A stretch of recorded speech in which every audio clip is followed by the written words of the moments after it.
Good morning, everyone. I'm Mike Moon. I represent Missouri's 29th Senatorial District. And today we want to talk just briefly about a Senate concurrent resolution. We have Senate concurrent resolution 5, which is been filed by Senator Tracy McCreary, and Senate concurrent resolution 7, which I filed. And both those resolutions are exactly the same. It urges the federal government to reinstate country of origin labeling.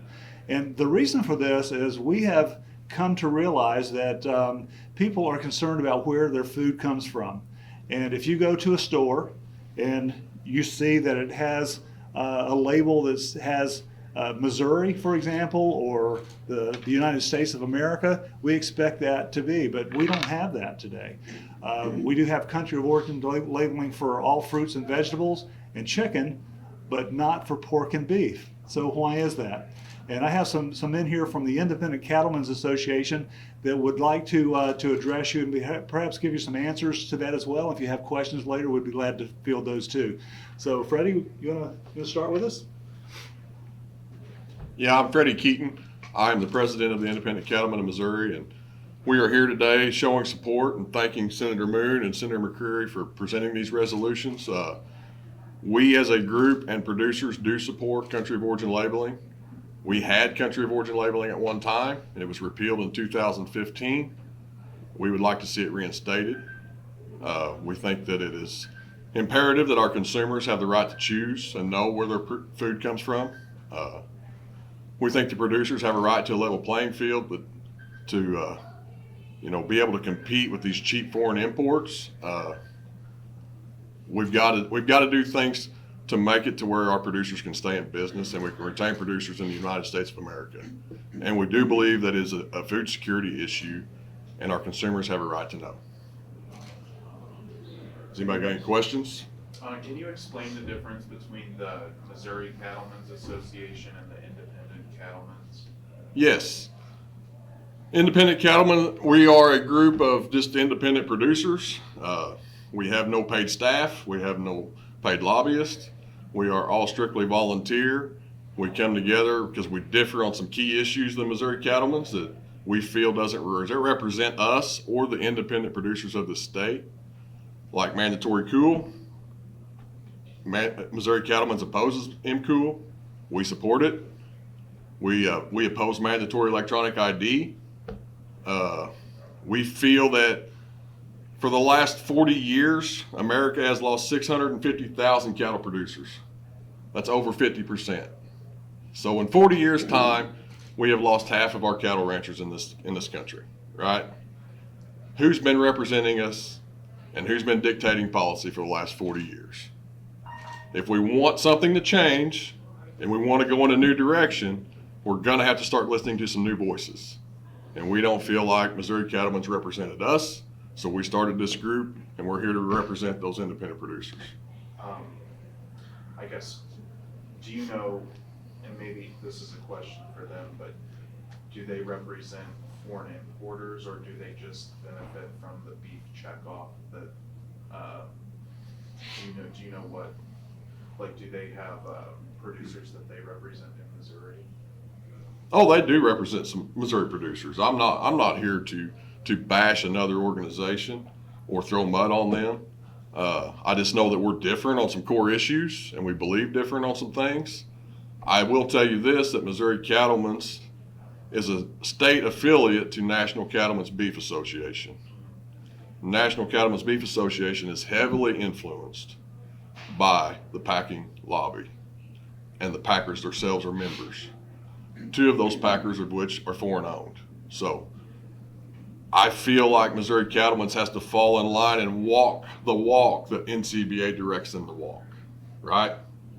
So, I do not support National Cattlemen's Beef Association and will not be involved with any group that is entangled with them. That's my opinion. How have foreign imports grown, during your career or time in the industry? We keep setting records every year. I can't give you the hard numbers, but each year, especially since COVID, imports just keep going up at like these huge numbers. We're talking 40, 50% year over year. In some countries, it's over 100%. I can tell you this, last year we imported 4.7 billion pounds of beef into this country. We are now a net importer of food in this country. $39 billion deficit there. You know, Where are your products going? Are they going to Missouri families or are they being exported? I would say both. You know, I mean, there's been a huge movement with the farm to table movement, and so there's some people doing direct to consumer marketing. We do a little bit of that as well, and I encourage it. I think it's the only way to know that the consumer is buying directly from a producer and knows exactly what's there. And we do a little bit of it, and I encourage it. I think it's a good avenue. But the reality is we can't feed this entire country with a farm to table movement. There still has to be, you know, big production happen.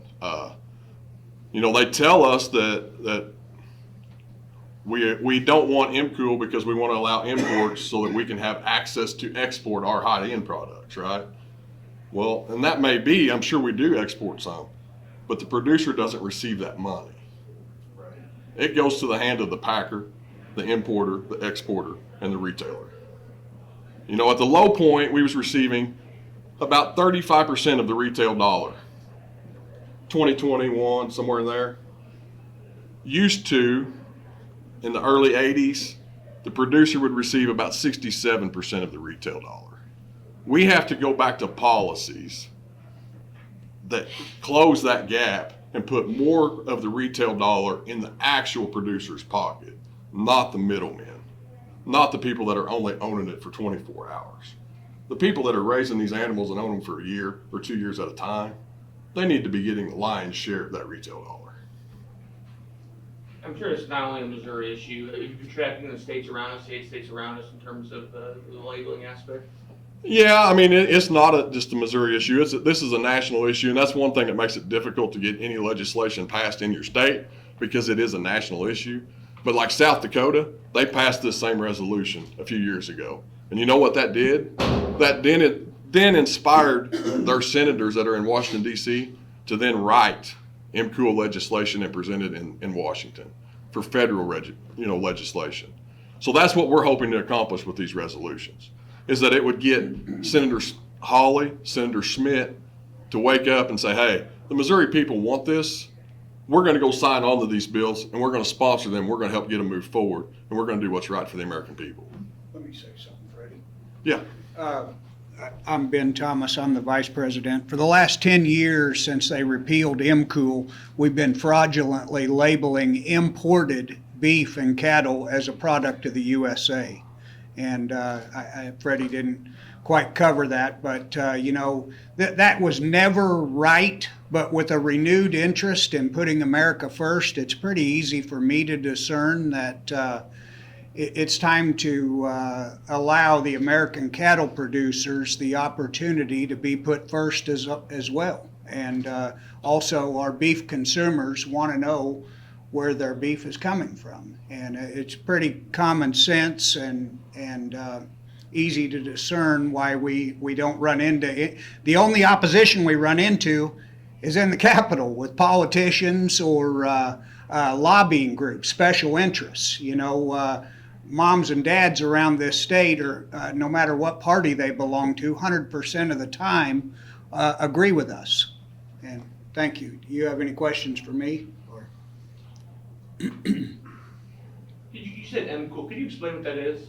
Mandatory country of origin labeling. Like I said, when they took that away from us in 2015, that was the last little dab of power we as independent cattle producers had. Now this mega meatpacking monopoly, the largest, most consolidated meatpacking monopoly the world has ever seen, just has complete and unflinching control of this industry.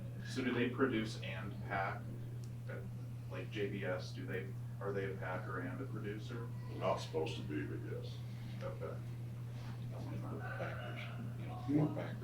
Yeah, we just have 4 packers now, and they have over 85% of the industry in their hands. And the Packer and Stockyard Act of 1921, we didn't have near the level of consolidation when they put that law into effect and that we have today.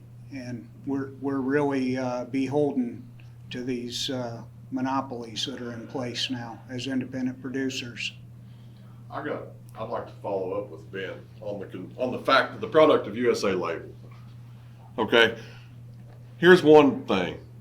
Canada, who opposes the United States of having country of origin labeling, they have country of origin labeling in Canada. They put their label on their products to sell to their consumers, but yet they oppose it to us, right? And all these corporate lobby groups that oppose mandatory cool will tell you that it's not good for the consumer, not good for the producer. It's not going to bring any profitability to it. Well, then let me ask you this. Then why in 2015 when they repealed cool, that we then put in a labeling policy in place that allowed you to put made in USA on the product just because you repackaged it? Is there not value added there? Right? I mean, it looks to me like, they're talking out both sides of their mouth. I mean, if you want to put our label on there, then that should mean that it's worth something, that there's value to it. And I believe there is value to it, and that's why they have had this fraudulent label policy for 10 years. We have got it changed, but it doesn't go into effect till 2026. If it's going to be labeled product of USA, it needs to be born, raised, and harvested here in this country. And then we need to quit lying to the consumer. Why has there been consolidation in the packing space? You mentioned the law, but Yeah, lack of enforcement of our antitrust laws. That started back in the 80s where they started allowing these mergers and these companies buying up these smaller companies, and now we've let it get so far out of control that they have so much market power that they just keep gobbling up any of these old smaller businesses and just put these huge barriers up for entry for new ones, And since COVID, there has been some government funding to start up these small packing plants, and that's all great. But if we don't enforce our anti-competition and trust laws, how are them guys going to stay in business in the years to come? Because these mega corporations, these multinational corporations are making so much money. They can lose money for a while to run you out of business, right? So we have to level the playing field and make it fair and equitable and competitive for everybody to be in the market. And Packers and Stockyards Act, that was passed in the early 1900s. I mean, it's a 100-year-old, law, and we've just turned a blind eye to it and don't enforce it. So. No more questions? Senator, what happens next with this legislation then? Well, the next step is for the committee to take it up for a vote to do pass, and so we hope that will come in the near future. thank you. Thank you all. Thank you, guys.